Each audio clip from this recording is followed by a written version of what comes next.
Pack by noon." My stepdad hurled the garbage bag onto my bed like I was already rotting garbage on my 18th birthday. No warning, no mercy. Just the smirk of a man who'd waited years to spit me out. In the kitchen, my own mother scrubbed a pan that was already spotless. Water running nonstop, her back turned to the daughter she was erasing. She never looked, never spoke, never cried. I left with $32, and the smell of my grandmother's bakery still burned into my skin. Flour, cardamom, the only home they'd never let me keep. They'd spent 4 years calling me the worthless, ungrateful leech who didn't know her place. Free labor they could discard the second I turned legal. My name is Greta Halverson. 3 days later, a lawyer called and said 5 words that changed everything. "Your grandmother signed something, Greta. They thought they'd thrown me away with nothing. They were wrong. Stay with me for this one." Because the calm you're hearing in my voice right now took me everything I had to earn, and I want you to hear how I got it. The ovens at Halverson's came on at 4 in the morning, and for 4 years, I was the one who lit them. I knew that building the way you know a body you love. The 3rd floorboard behind the counter that groaned if you stepped on it wrong. The walk-in door that needed a hip, not a hand. The proof box that ran 2 degrees hot, so you set the timer early, or you lost the morning rye. I knew all of it because my grandmother had taught me, and because nobody else in that family ever bothered to learn. By the time my stepfather rolled in around 8:30, the cases were already full. Cardamom braids still warm, sour cherry hand pies, the seeded loaves that sold out by 9. Roy came through the back in a pressed shirt that smelled like aftershave instead of flour, and he'd plant himself at the register where the regulars could see him. "Morning, folks," he'd call out, like he'd been there since dawn. And when somebody complimented the bread, he had a line, and he used it the same way every single time. He'd tip his head toward me and say, "She just helps out. Don't let her fool you." Helps out, like I was a kid earning gas money, like those braids hadn't been shaped by my hands while he was still asleep. I never corrected him. I'd learned that correcting Roy cost more than it ever bought back. My mother worked the front counter some mornings, and she never corrected him either. Sharon would ring up a dozen rolls, smile at the customer, and let "she just helps out" hang in the air like it was a fact. There were whole weeks where my mother and I worked 6 feet apart, and the only thing that passed between us was change for a 20. The one thing none of them could stand was the corner. In the back, past the cooling racks, there was a work table. Maple, gone soft and pale down the middle from 40 years of my grandmother's hands. There were knife marks worn into it you could read like rings in a tree. And nailed to the wall above it, in a plain wooden frame, was a single dollar bill and a strip of paper. $32, the paper said, in my grandmother's slanted handwriting. I didn't know yet what the number meant. She'd never finished telling me. I kept that corner exactly the way she left it. I wiped the table down every night before I went home. I never moved the frame. My mother hated that corner more than Roy did, and Roy hated it plenty.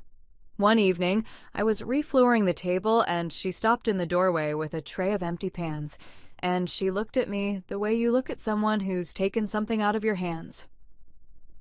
"It's not your corner, Greta," she said. "Nothing here is."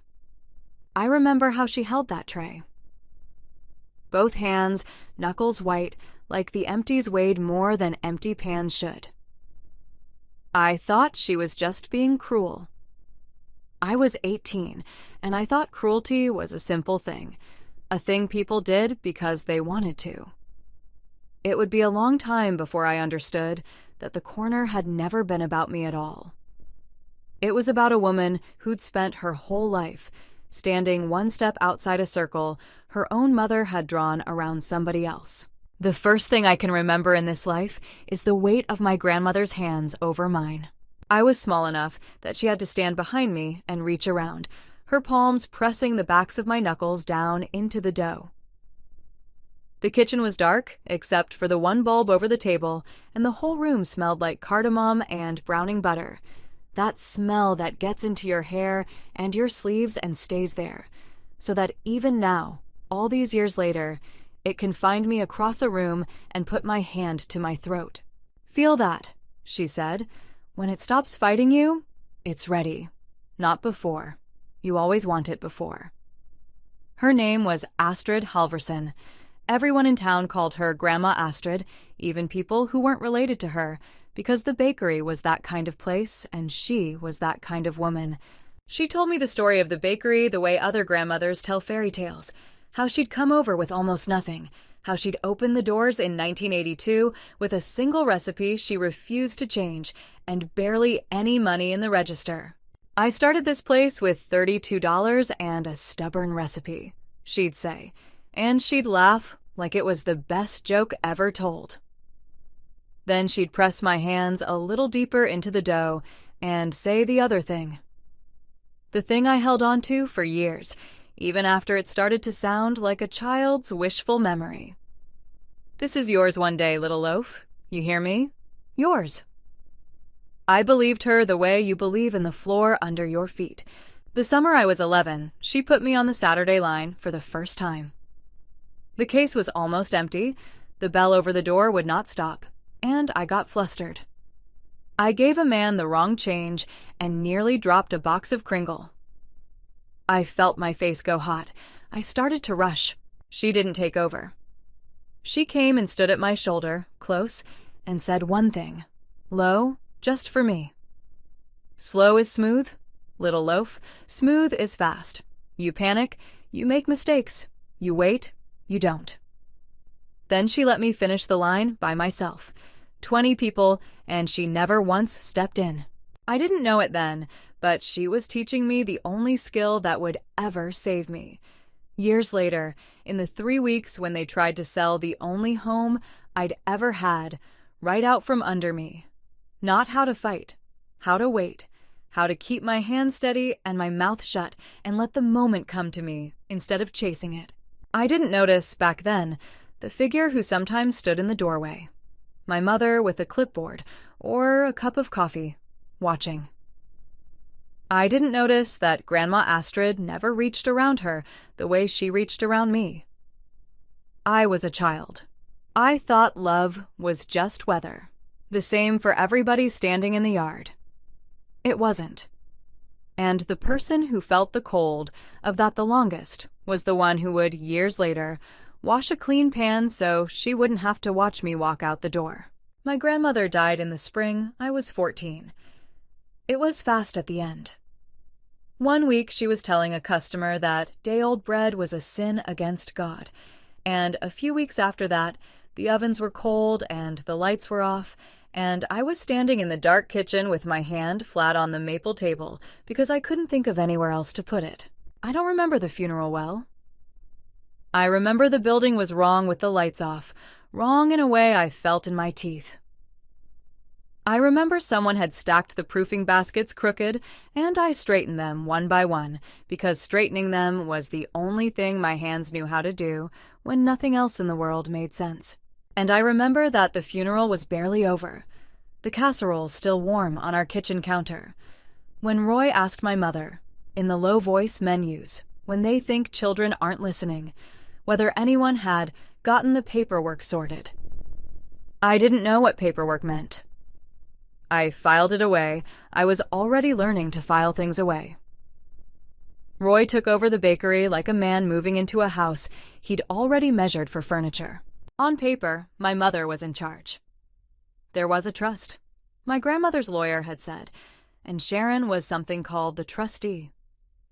But my mother did what Roy said, and Roy ran the place like it had always been his.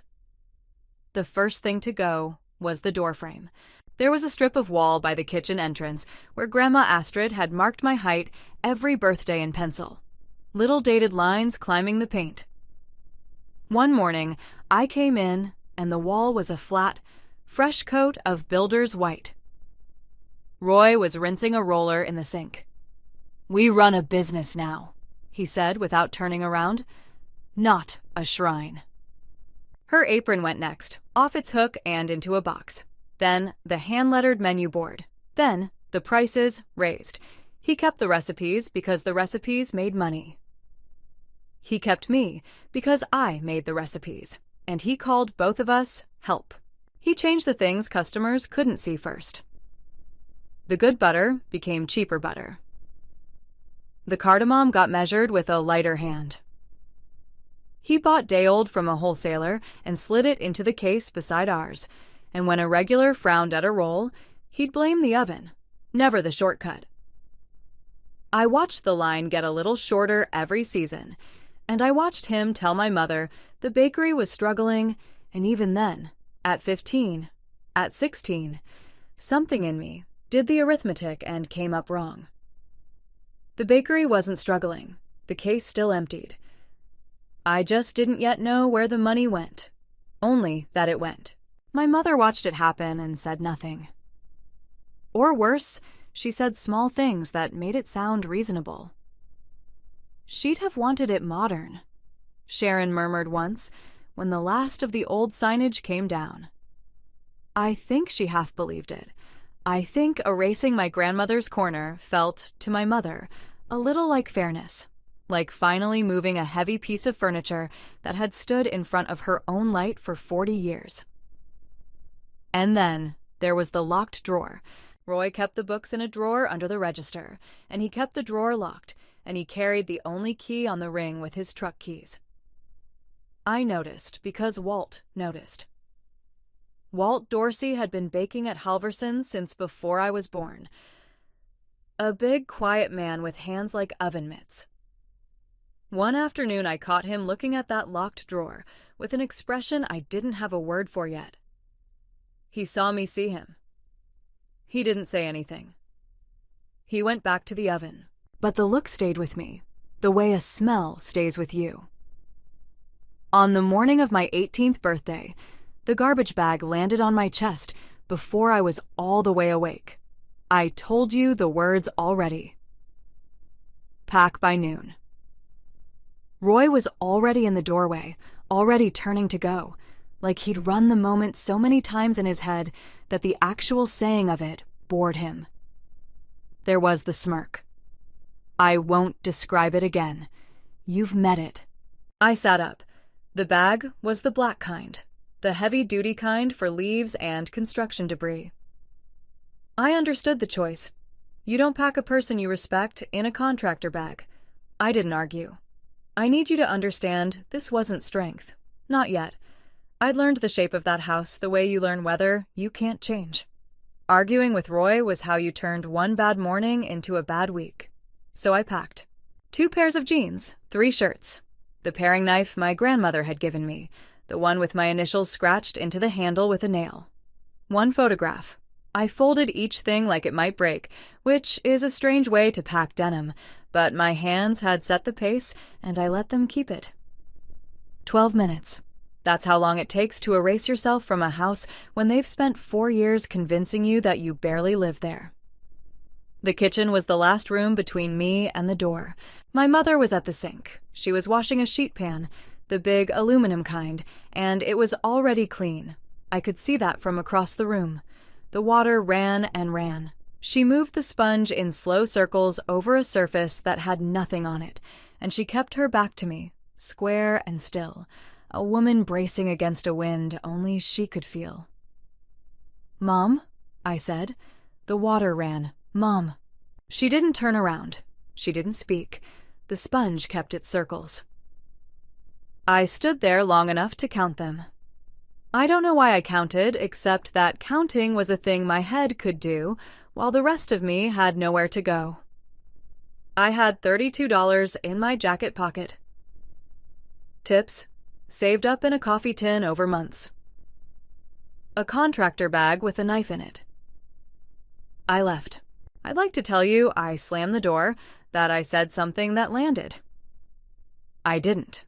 The last sound from that house was water running over a pan that was already clean, and the soft give of a door I'd shut 10,000 times.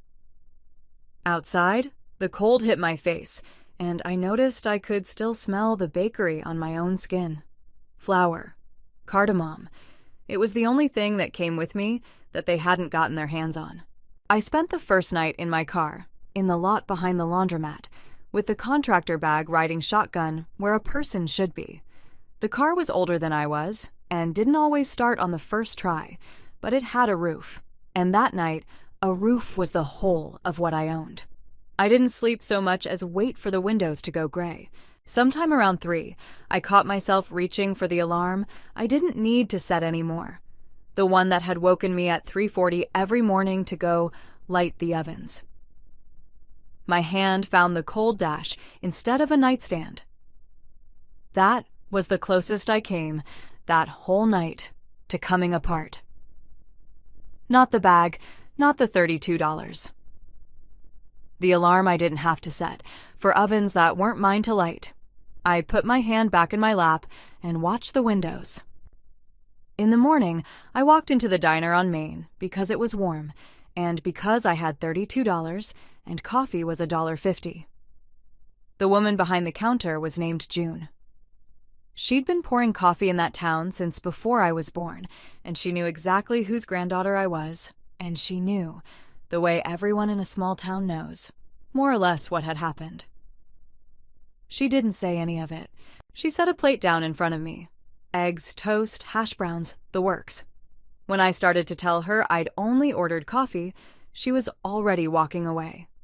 "On the house," she said over her shoulder, like it was a fact about the weather. She never once let me see her decided. I ate slowly. I made it last. My phone buzzed against the tabletop. A number I didn't have saved. A text, 4 words. "Don't sign anything. Walt." I read it 3 times. I hadn't signed anything. I didn't have anything to sign. I was a girl with a contractor bag and a free plate of eggs. Or so I thought.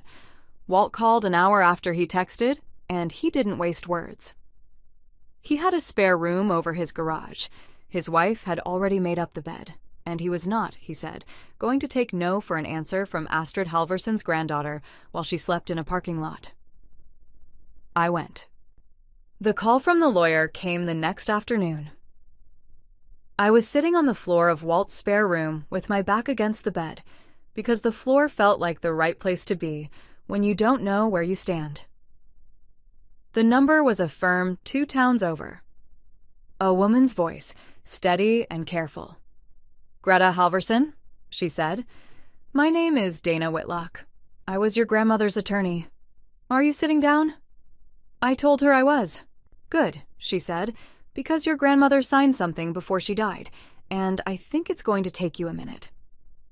She told me, first, that she'd known my grandmother for 30 years, not just as a client, as a friend. They'd sat at that maple table in the back of the bakery and argued about everything 2 stubborn women can find to argue about.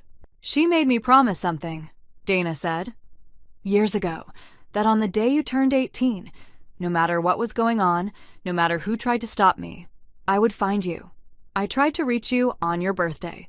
The number I had didn't work anymore. It took me 3 days to track down where you'd gone." I thought about the contractor bag, the $32, the water running over a clean pan. "There's a letter," Dana went on.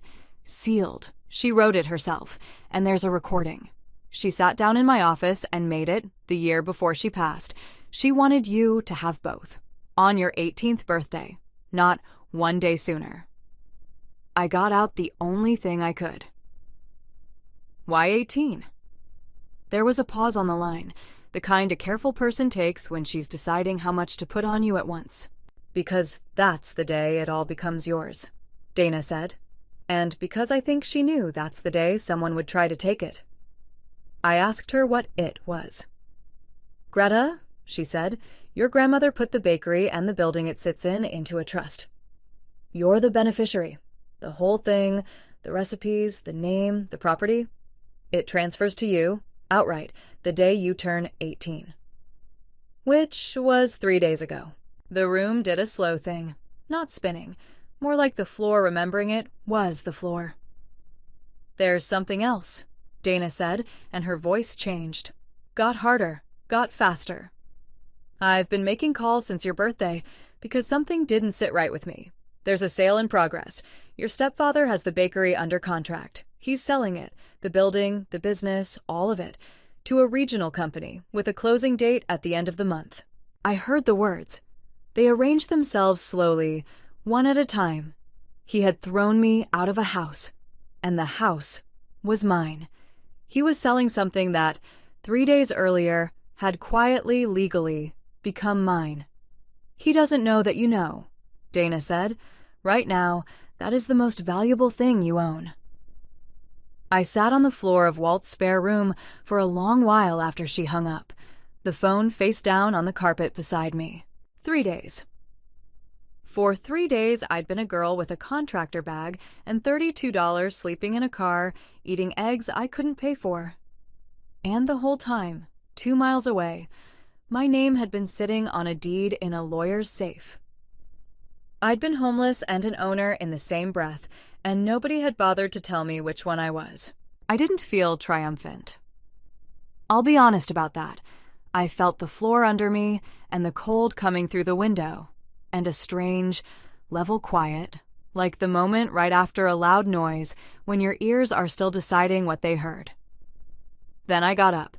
I had a great deal to learn, and not much time to learn it. Dana Whitlock's office smelled like paper and old coffee, and she had my grandmother's trust laid out on the conference table in a folder gone soft at the corners from handling. She walked me through it with the cap of her pen, the way you'd walk a kid across a busy street. The trust held the bakery and the building. I was the beneficiary. My mother was the trustee, the person who managed it on my behalf until I came of age. And the day I turned 18, it all came to me. Ooh. There's more, Dana said, and she tapped a paragraph halfway down the page. Your grandmother put a restriction in here, in plain language. The trustee can run the bakery, but the trustee cannot sell it. She forbade it, in writing. She thought somebody would try. Dana set the pen down. I don't think she predicted anyone in particular, she said. I think she just refused to leave a young girl unprotected. There's a difference. She wasn't a fortune teller, Greta. She was a careful woman who'd watched the world take things from people she loved. She turned a page. There's an audit clause, too. The day the trust matured, the day it passed to you, an independent audit was set to begin. Automatically. Nobody had to ask for it, and there was a duty besides. The trustee was legally required to tell you all of this. A long time ago. Nobody ever told me. I know, Dana said. That's not a small thing. That's a breach. Hold on to it. Walt brought the other half of the truth in a grocery bag. He set it on Dana's table without a word, and pulled out a ledger. A real one, cloth-bound, my grandmother's slanted handwriting filling the columns. And then, after a certain point, Walt's blockier print taking over where she'd stopped. She kept the real numbers, Walt said. Taught me how that last year. Said a bakery's book should be honest enough to read out loud. He looked at me. Some recipes get kept for a reason. So did these. Dana laid Roy's books down next to Walt's. You didn't need an accountant to see it, though we'd bring one of those in too. Walt's ledger said the bakery did well. Better than well. The cardamom braids alone. The wedding orders. The line out the door on Saturdays. Roy's book said the bakery limped. Thin margins. Money always somehow gone. The space between those two ledgers had a shape, and the shape had been walking out the back door for 4 years. This isn't unfair anymore, I said, mostly to myself. This is the kind of thing that has a name. Dana didn't argue. She slid a legal pad across the table and uncapped her pen. The forensic accountant put a number on it a couple of days later, in pencil, on a single sheet she turned around so I could read it. More than $200,000. Skimmed and buried under inflated invoices, 4 years of it, while my mother smiled at the register and called me a burden. The accountant walked me through one of them because she said a number that big stops meaning anything until you make it small first. There was a vendor on Roy's books. A flour supplier, paid like clockwork. 4-figure checks every month. The supplier didn't exist. The address was a mailbox at a shipping store out by the highway. The checks cleared into an account with Roy's name on it, and every one of them had been written out of the bakery's own account, which was the trust's account, which, 3 weeks ago, had become mine. That was the only reason we had them spread on the table at all. She had the canceled checks fanned out like a hand of cards, his signature on everyone. "This isn't sloppy," she said. "This is a man who decided no one would ever look." But the number wasn't the part that made my stomach drop. It was the date the accountant had circled beside it. The audit clause, the one my grandmother had built in all those years ago, was set to trigger the day the trust matured. On my 18th birthday. Which meant it had already begun. Quietly in the background, the same morning Roy stood in my doorway and told me to pack. He hadn't thrown me out and rushed the sale only because he was cruel, though he was that. He'd done it because a clock had started the morning I turned 18, and in a matter of weeks it would pry open the drawer he kept locked. Sell fast. Take the cash. Be gone before anyone added up what was missing. My grandmother hadn't predicted Roy. She'd just refused to leave me standing in the cold without a coat. And somehow, 4 years after she died, the coat had been hanging in the closet the entire time. I sat with that for a while. There was more waiting. The letter, the recording, both still sealed in Dana's safe. She'd said to wait until the right moment. I wasn't ready yet, but I was getting there. Dana set the laptop on the maple table. She'd asked me where I wanted to hear it, and there was only ever one answer. Then she pressed play, stepped back, and left me alone with my grandmother's voice. The recording was audio with a single still frame, my grandmother in a chair in Dana's office, hands folded, a little impatient with the camera, the way she was impatient with anything that wasn't dough. And then she spoke, and the kitchen filled up with her, and the years folded shut like a book. "Greta, if you're hearing this, then you're 18, and I'm not there, and I'm sorry about that. I wanted to be there.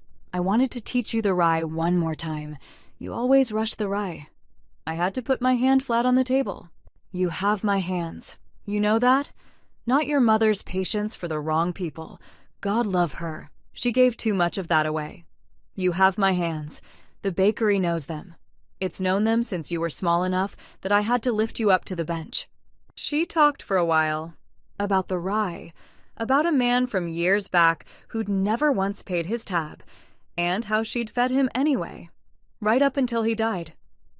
About how a bakery isn't a building, it's a promise you make to a town. To be there at 5 a.m, whether you feel like it or not. And then her voice slowed, and she leaned a little toward the camera. "There's something I need to tell you about the $32, she said. But not yet, when the time and the recording stopped. Mid-breath, almost. Dana told me later the file had been split on purpose, that there was a second part, and that my grandmother had been very specific about when each piece was allowed to be heard. I sat there a long time with my hand on the wood, where her hands had worn it pale. I didn't cry exactly. Something in my chest just came loose and then settled, the way a loaf finally gives up its shape to the pan. That was all. That was enough. The next morning, I was back at the diner. Walt's wife had a shift, and I'd taken to helping June for tips, just to have somewhere to put my hands. When an old man came in and changed something in me. He was somebody's grandfather, the kind of regular who's ordered the same thing for 30 years. He squinted at the case, then at me, and his face did a small, glad thing. "You're the Halverson girl," he said. "Astrid's." He pointed at a tray of rolls June had bought in from somewhere cheaper. "Don't want those. I want a Halverson roll. The real one. Made by a Halverson." It was a small thing. He didn't even know he'd done it. But standing there in a borrowed apron, I understood, all at once and without any drama, that the bakery was not a building Roy was selling. It was a promise, and the town remembered exactly who'd been keeping it. Walt had been keeping it too, in his own quiet way. I found out he'd never stopped making my grandmother's real cardamom braid, not the lighter, cheaper version Roy had switched to, the real one with the full measure. He made a few every week at home and dropped them at the diner, and June sold them under the counter to the regulars who knew to ask, and the money went into a coffee tin with my name taped to the side. He'd been doing it for months, before I knew a thing about it. When I finally asked him why, he shrugged those big shoulders and looked at the floor. "Somebody had to keep it honest," he said.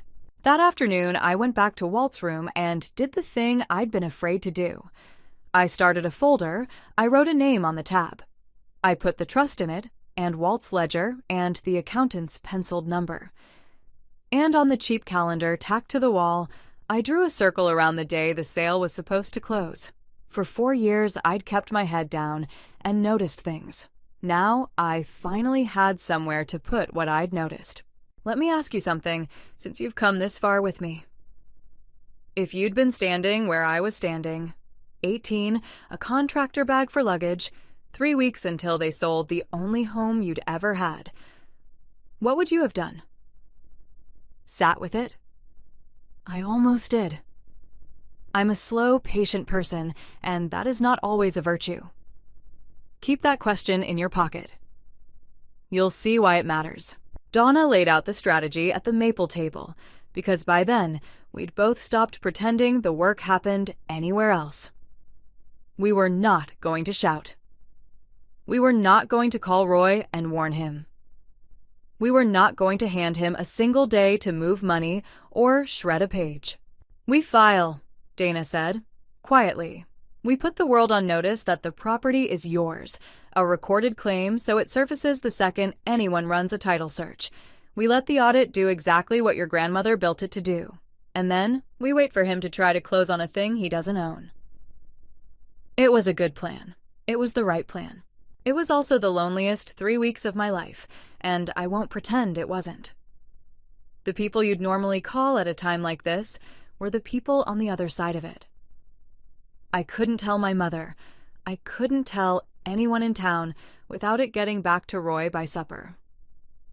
I had Walt, and I had Dana, and I had a grandmother's voice on a laptop that stopped right before the part I most wanted to hear. There's a cost to waiting for the right moment. The cost is that you wait for it alone. The new sign went up on a Tuesday. I saw it from across the street because I couldn't make myself walk past it on the same sidewalk. They'd taken down the hand-painted Halversons, the one with the wheat sheaf my grandmother had argued with a sign painter about for an entire afternoon, and in its place hung a banner. Vinyl. Temporary. The permanent sign apparently still being made. Tanner's, it said, under new management. Expanding soon. His name, over her door. That same week, the local paper ran a little business item, the kind they print between the school board and the church bake sale. Local entrepreneur Roy Tanner announces expansion of beloved town bakery. There was a photo of him in the doorway, arms crossed, smiling like a man who'd built something with his own 2 hands. He was announcing, in print, in public, that he owned a thing he did not own. I clipped it, I added it to the folder. Dana found out who the buyer was, and it told me everything about how Roy saw the world. My Cedar Line Bakehouse, a regional chain, the kind of company that buys the bakery your grandmother built and turns the cardamom braids into a laminated menu item with a price that ends in 99 cents. Their man was named Paul Brenner. He'd already wired earnest money into escrow, $35,000 with a penalty clause if the deal slipped, and the closing was set for the end of the month at a title office downtown. But Roy, being Roy, couldn't just close a deal quietly. He had to be seen winning it, so he'd planned a celebration. At the bakery, the night before the closing, with the Chamber of Commerce invited and the paper coming, and Cedar Lane's people there to shake his hand in front of the whole town. He was going to stand in my grandmother's kitchen and toast himself.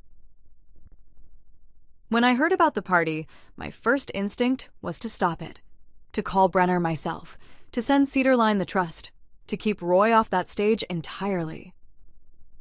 Dana talked me out of it in one sentence. "Let him build the stage," she said. "He's going to invite the whole town to the exact spot where it falls apart. You couldn't write it better." So we let him. We let him rent the tent and order the cake and call the paper. There is a particular kind of patience that feels like swallowing glass, and I practiced it every day that week. And the timing of all of it, the rush, the panic underneath the swagger, finally made sense. The Trust's audit had switched on automatically the morning I turned 18, and once it ran its course, it would lay every missing dollar out in the open. That took weeks, not days. He needed the building sold and the cash in his pocket and himself long gone before it finished. Cedarline wasn't buying a balance sheet. They were buying a corner location and a name people loved. Roy was betting no one would look too closely until he was already gone.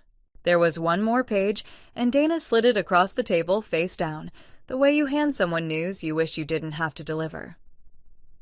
"I need you to look at the seller's signatures," she said. I turned it over. It was the purchase agreement. And there, on the line marked for the trustee, was my mother's signature, dated weeks earlier, signed with full knowledge because the trustee always knows what the trust says, that she had no right to sell, and that I had never been told a single word. "Selling property you don't own has a name, Greta," Dana said. "So does what your mother signed." I looked at her handwriting on that line for a long time. I knew that handwriting. It had signed my permission slips. It had signed my birthday cards, back when there were birthday cards. My mother hadn't been fooled. My mother hadn't been forced. My mother had picked up a pen.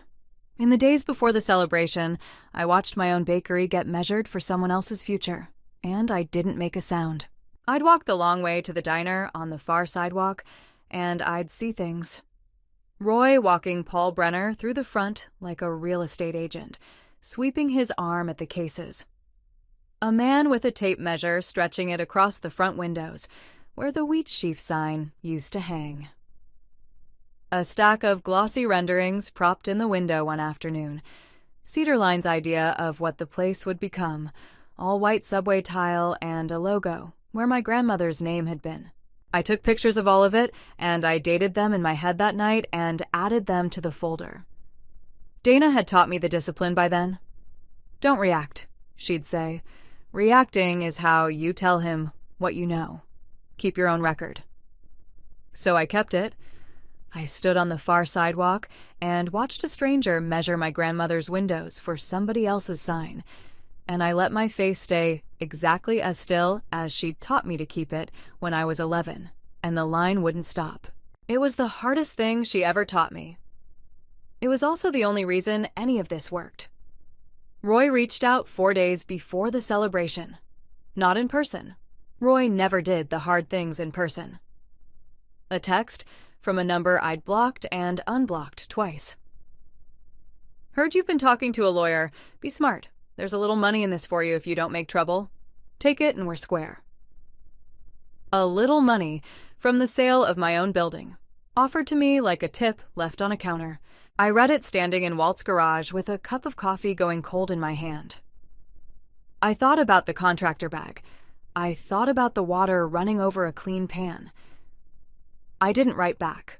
I want to be clear about what I was actually choosing in that moment, because it wasn't whether to win.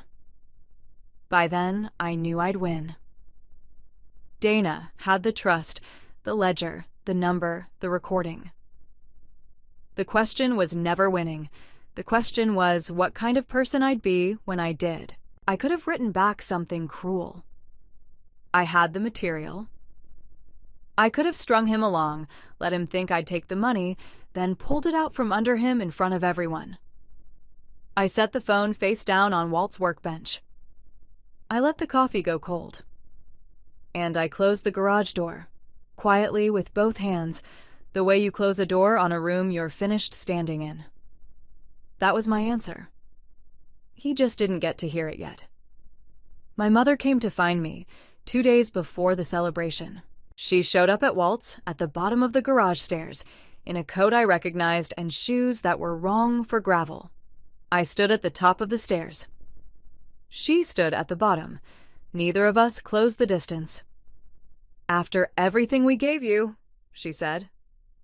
I almost laughed, not because anything was funny. "You gave me a garbage bag, Mom." Something in her face cracked then, and what came out wasn't an apology. It was the thing that had been underneath the whole time, underneath for as long as I'd been alive. "She always loved you more." My mother's voice shook, but not with sorrow, with something older and harder.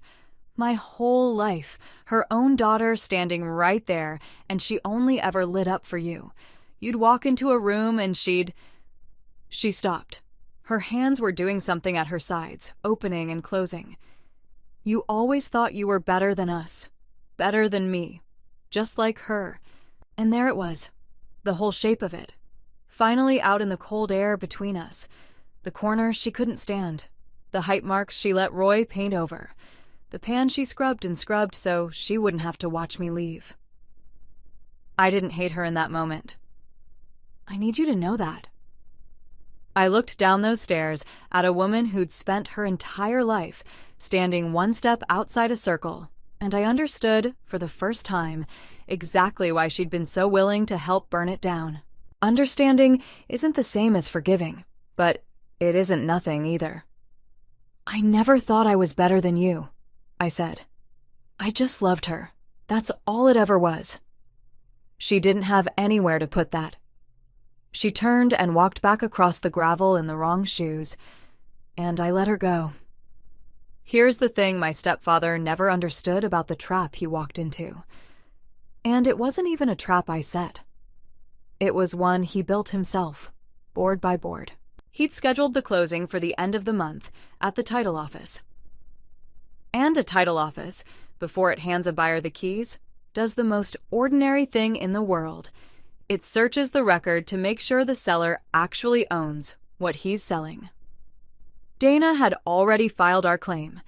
The property sat on the record as mine, vested the morning of my 18th birthday, my grandmother's no-sale restriction in black ink beside it for anyone with eyes to read.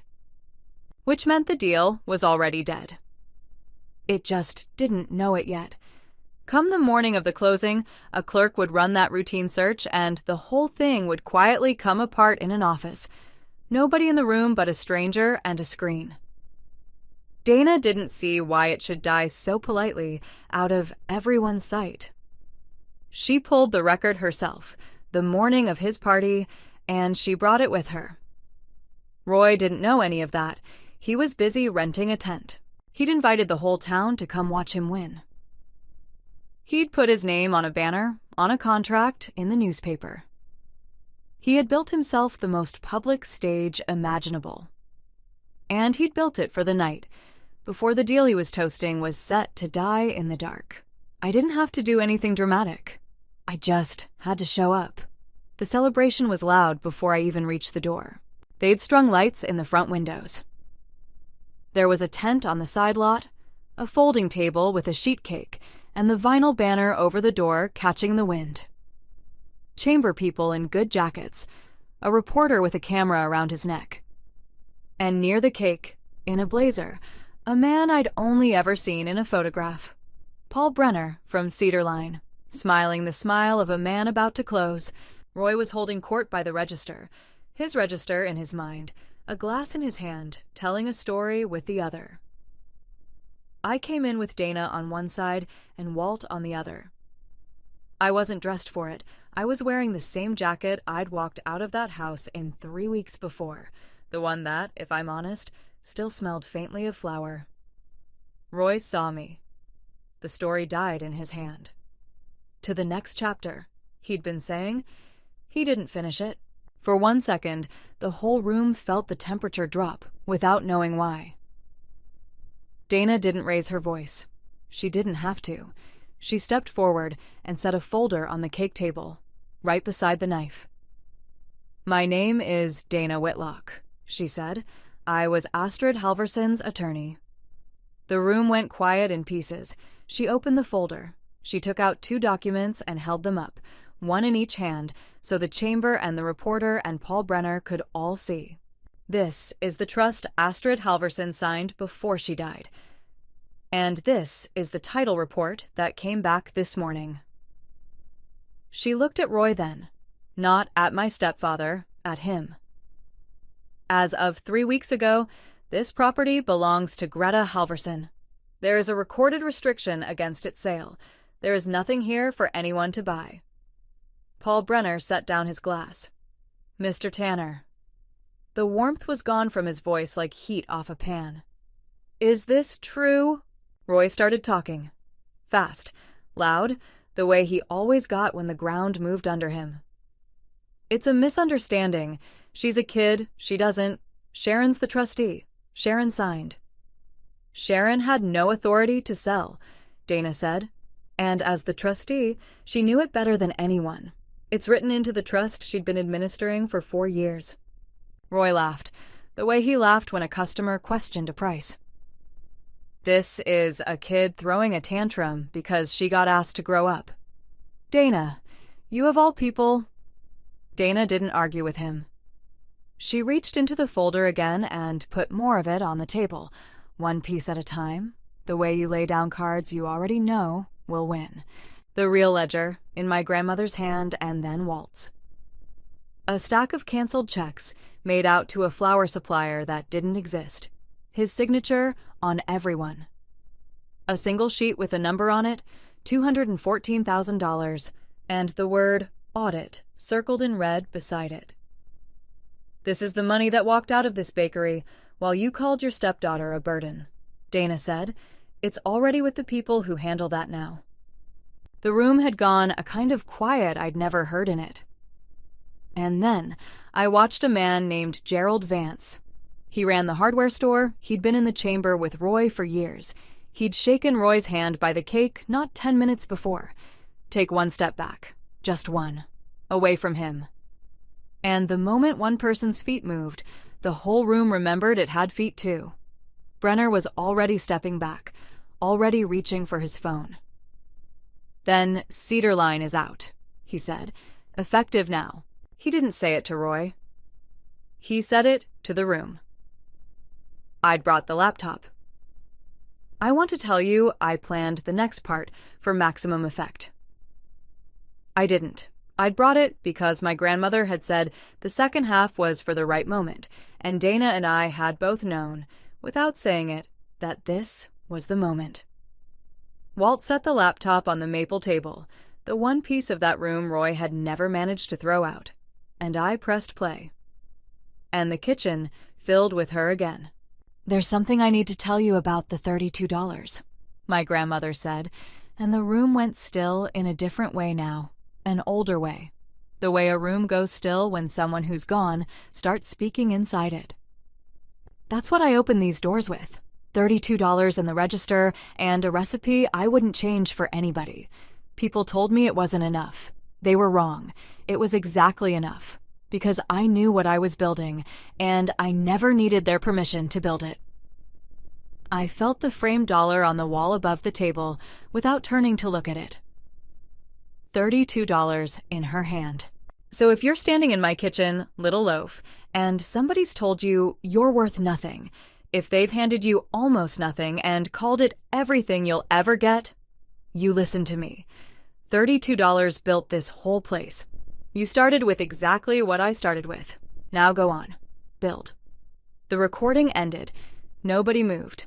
The $32 I'd walked out of that house with. The $32 she'd opened the doors with. The contempt and the blessing had been the same number all along, and she'd known it before any of us were even born. He wasn't my stepfather in that moment. He wasn't even Roy. He was just a man standing in a kitchen that was never his, holding a glass he'd had no right to raise. He said my name. He tried to make it sound like an order. the way he had for 4 years. I looked at him. The room was waiting. She already did. I'm just the keeper. I didn't say anything else. I want you to understand that part, because it's the part I'm proudest of. I had the microphone of a lifetime. I had a room full of people who'd called me help, a reporter writing it all down, and a man standing there who deserved every word I could have thrown at him. I didn't throw a single one. I closed the laptop. I lifted it off my grandmother's table, and I turned to go. Behind me, I heard the room do the thing rooms do. The chamber people found reasons to be somewhere else. Someone reached out to touch Roy's shoulder, thought better of it, and pulled the hand back. The reporter was not writing a puff piece anymore. My mother was there too. I hadn't let myself look for her until then. She was standing near the back, by the cases in the good coat, and she wasn't looking at Roy. She was looking at the maple table, at the frame on the wall above it, at the dollar bill and the strip of paper in her own mother's hand.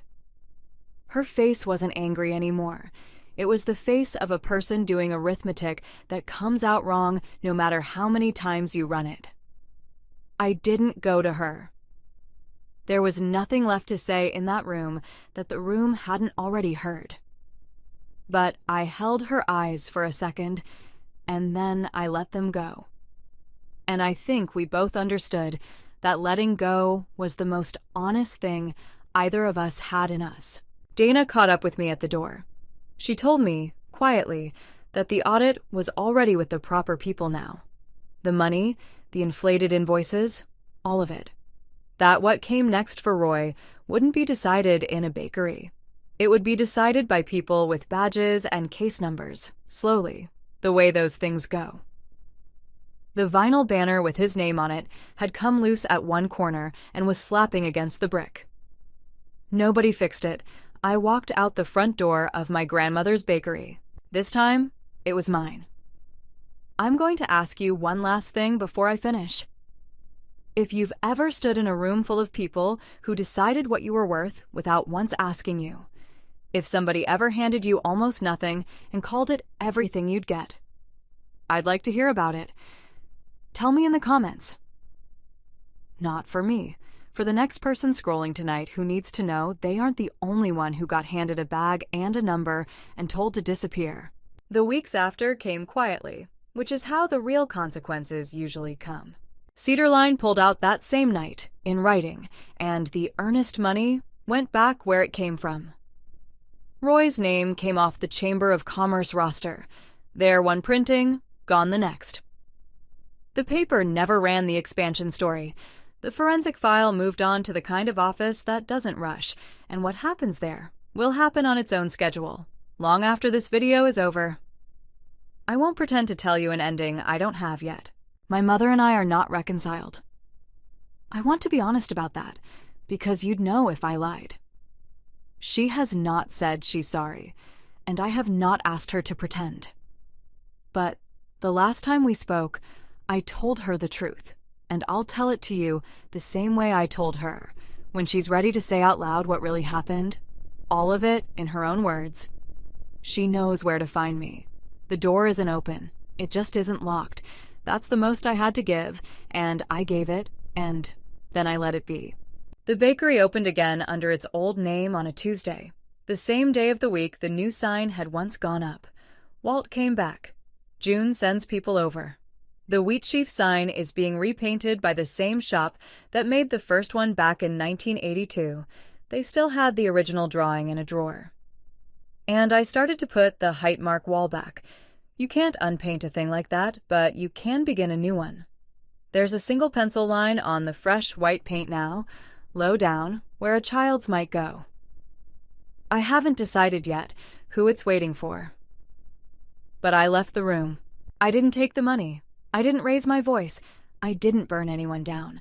I just set the whole thing down, the way you set down a tray you've carried too far, and I was surprised by how light my arms felt after.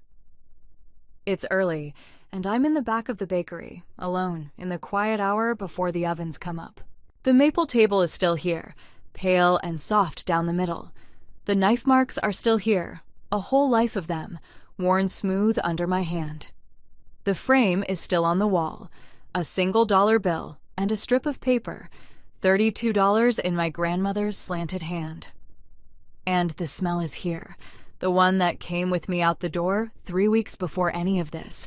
Cardamom and browning butter climbing the air like it never left.